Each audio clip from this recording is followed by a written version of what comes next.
मचिया बैठल तुही सासु बड़ई तू बाजारी जैतून तुही टिकुली ले आई तू बाजारी जैतून कैसे कटिकुली ले आई बहू अरिया टिकुली ज्योतिया हमारे पुता दुबरई ले टिकुली ज्योतिया जनती तरलु सासु पुता दुबरई है काहे के कैलू न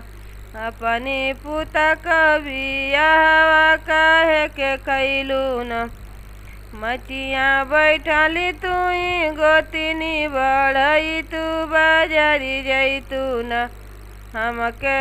सेनुरा ले आई तू बाजारी जैतून कैसे सेनुरा ले आई बहू अरिया सेनुरा ज्योतिया हमारे देवर दुबरई ले सेनुरा ज्योतिया